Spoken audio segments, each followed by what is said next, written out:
Now, we've all wanted to skydive or bungee jump or swim with sharks, and those can sometimes be dangerous. But there's still those people that just are adrenaline junkies and want to go even more dangerous. So these are going to be the 10 most dangerous stunts ever performed.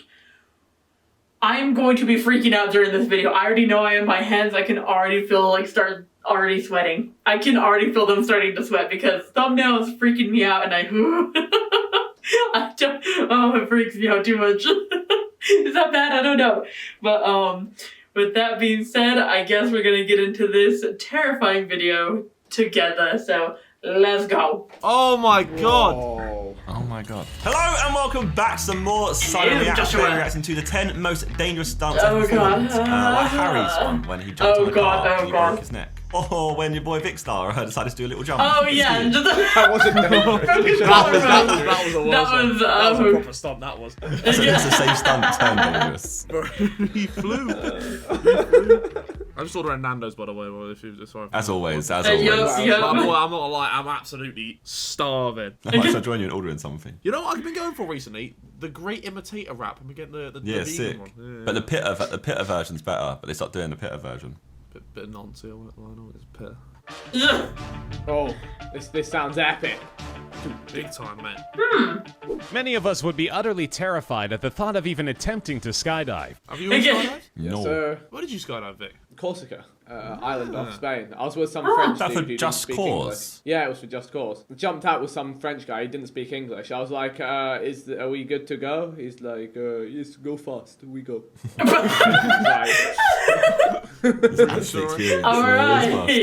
Aiken's a third-generation skydiver whose grandfather co-founded a skydiving school, performed a stunt on live television in 2016 that few would attempt without a gun to their head. With the cameras rolling, he stepped out of a plane 25,000 feet above the California desert. Without a parachute, right? With no parachute. What? Using only the air currents, he expertly directed his body toward a 10,000 square foot net, about a third the size of a football field, designed to catch him. I thought He struck the net dead gonna center catch on his someone, back, like, executing the stunt perfectly. Right, he landed to the side of it, to be fair to him. Aikens is no stranger to danger. He's done over 18,000 jumps, Oh performed my dangerous God. stunts for Hollywood films such as Iron Man 3, and he's even a safety and training advisor for the United States Parachute Association. He only jumps 18,000 jumps. Yeah, wait, what? Yeah, they do it a lot. Like, that's 18,000, like... What? So let's say he's doing like 300 a Three year. a day for a year is 1,000. So for 18 years, he's been doing 3 a day. Yeah. That's fucked. But also the math does that up. It seems like a lot, doesn't it? 18,000 times he jumped out of a plane. In August 1974, Frenchman Philippe Petit shocked the world with a stunt that was as illegal as it was dangerous. He had managed to sneak onto the roof of one of the World Trade Center towers, and as crowds of spectators watched, he proceeded to walk across a steel cable connecting the two towers, far above the streets of Manhattan. And then he crossed it again and again.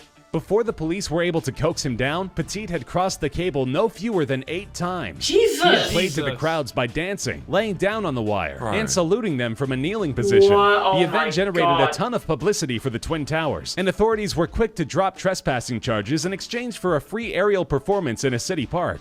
Petit was given a lifetime pass to the tower's observation decks by the New York Port Authority, and his story became the basis for 2 Hollywood films: The Walk, a 2005 fictionalized account starring Joseph Gordon-Levitt, and Men on Wire, a 2008 documentary which won an Academy Award. That's supposed to be really good, actually. You know, I'm intrigued to watch that because my question was, how did he manage to sneak up there and make a wire? Is the wire always there? It might. Or they put I the wire was gonna. there? Yeah, I don't know. Wait, you reckon? Nah.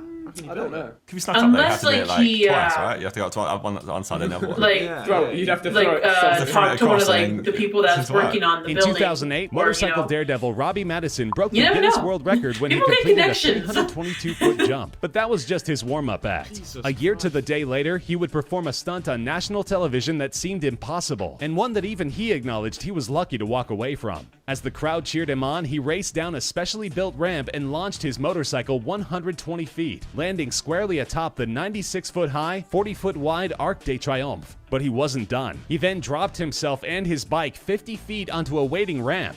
The stunt appeared to go off without a hitch, but there was a God. small complication. During the drop onto the ramp, he sustained a gash in his hand that required 10 stitches to close. He Jesus. he made the bottom of the ramp there, like, Yeah. hard. The stunt appeared to go off without a hitch, but there was a small complication. During the drop onto the ramp, he sustained a gash in his hand that required 10 stitches to close. Madison laughed it off, saying, "I've broken my neck, knocked my teeth out, broke my collarbone, punctured my lung, broke my left wrist twice. This is like a paper cut." I got one of those. If you build an extraordinarily tall skyscraper, you can expect a visit from Elaine Robert, known around the world as the French Spider-Man. Oh, he free climbs it, eh? He's known for tackling all of the world's tallest structures, from the Empire State Building to the Sydney Opera House, using nothing but climbing shoes and a bag of chalk. In 2004, he scaled the Taipei 101, at the time the tallest building in the world, several days before its grand opening.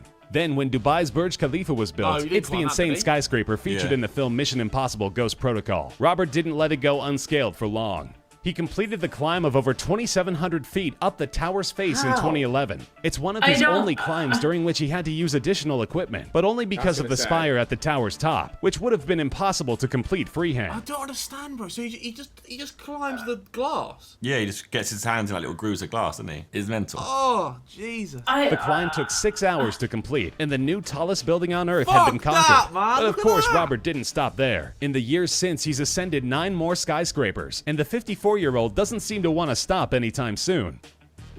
In 2010, Austrian skydiver Paul Steiner completed one of the craziest mid-air stunts ever attempted, with a little help from the Red Bull skydiving team. Their pilots maneuvered a pair of custom gliders with stone-cold precision to allow Steiner to perform his act of insanity, which was captured on cameras mounted all over the gliders. To begin, Steiner left the cockpit of Glider 1, walked out to the edge of the wing and had a seat. Then he hung by his hands off the edge of the wing, while glider number 2 came along below to pick him up. He made his way to the body of glider 2 while glider 1 flipped upside down and approached from above. Steiner steadied himself as it drew closer, then grabbed its tail fin, linking the 2 aircraft. He finished by simply jumping off the glider and skydiving to safety. All of this took place at speeds in excess of 100 miles per hour. If normal skydiving just isn't dangerous enough for you, the guys at the Red Bull skydiving team are ready to take your call.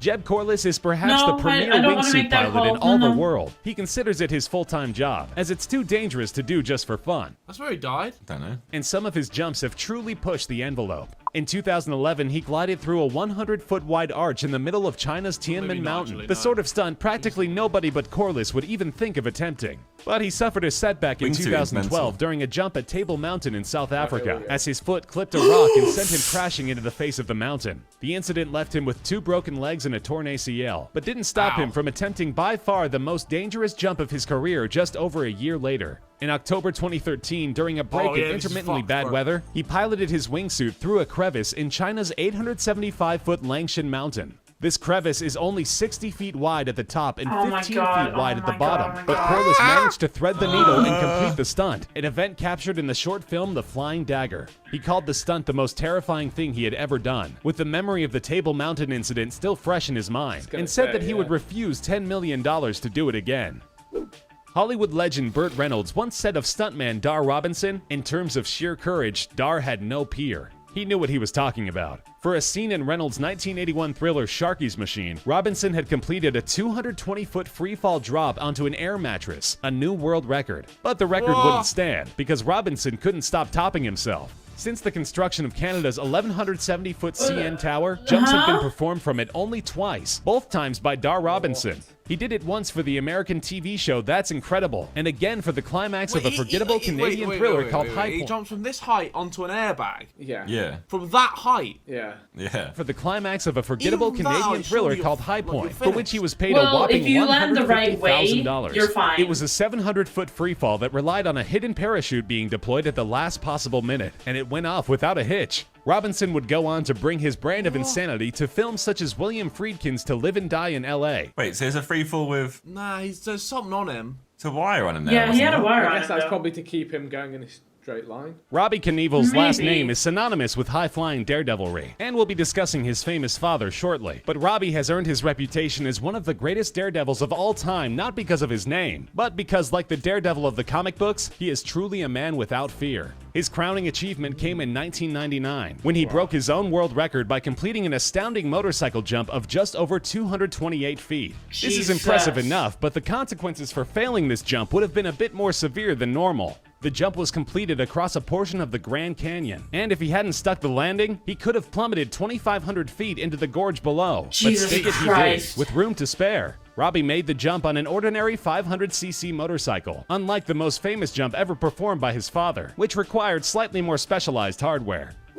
Evel Knievel is without question the most renowned daredevil of all time. He completed over 75 daring ramp-to-ramp motorcycle jumps in the late 60s and 70s, and ignited the public imagination with his acts of daring do. But his most famous attempt was also one of the most dangerous stunts ever performed, and it ended in failure. Evel's attempt to jump Idaho's Snake River Canyon in 1974 was one of the first events to be broadcast to movie theaters. Oh no, bro, like, did you see the Jackass rocket when they did that and they just like completely like failed? Like, there's so much like, obviously this is a bit more high tech, but like, why are you putting yourself in a bloody rocket? Like, for what? Like, it reminds me of Kanye West Touch the Sky music video. Pretty sure it's the same thing, right? Yeah, so it's based on.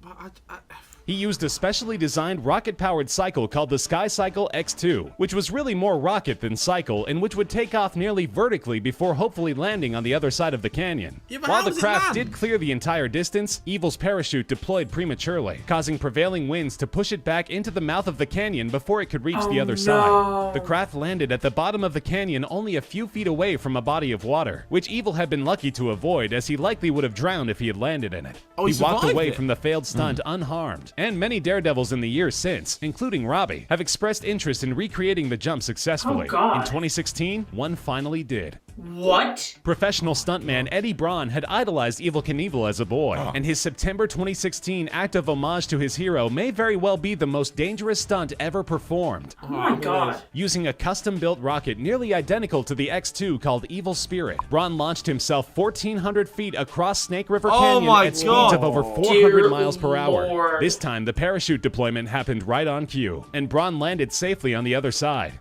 Many had talked about it, but Braun was the first to attempt to recreate Knievel's famous jump, and the fact that he pulled it off is a minor miracle. He told the press, "I feel like the no-name third-string quarterback of a junior varsity team that just won the Super Bowl." Oh my god. And added, "I'd like to say that I'm not doing something that Evel Knievel couldn't do. I'm simply finishing out his dream." How many people get to finish the dream of their hero? Well. So what are you doing next, Harry? What are you doing? Well, you know, What stunt are you gonna pull up? I'm shook now. Like, we went for our, well, I was probably gonna go out after Sidemen Sunday for our treetop climbing we did. I used to be able to smash it. Like, I used to be like fine. Like, I used to like run across it. I went this time. I was fucking holding the wire. You've hit the age where fear now exists for you. Oh yeah, but some stuff I'm not fearful. But like, fear's always existed for me, so. Can't really do it anymore. Have you always been funny about heights? Not as much. I don't think so, no. This man's pinged. I've seen him ping himself off snowboard jumps into. Yeah, I've seen you jump off cliffs into water. I've seen you jump off of Yeah, he did in the Sidemen show. Him and Vic did. Pitch black, you jumped off to the ledge into a pool. I was quite drunk then though, so maybe it was what. And you couldn't see where he was landing, so I guess that would have helped. No new stunts come from Harry soon. He's too shook now. He's too shook. So yeah, my hands are basically drenched in sweat at this point. Just because Danger, me and Danger do not like each other at all. Not at all. I hate, I like my safe little bubble. So yeah. I don't think you could pay me any amount of money to even attempt any of these. No, I really don't know. I thought about it and I was like, no, never mind actually. I lied, no. Just because of like, no, I just couldn't do it. So yeah, hopefully you guys did enjoy this video. I don't know if you did, the hands are just, yeah. And I'll see all you beautiful, wonderful people in the next video, alright? Bye.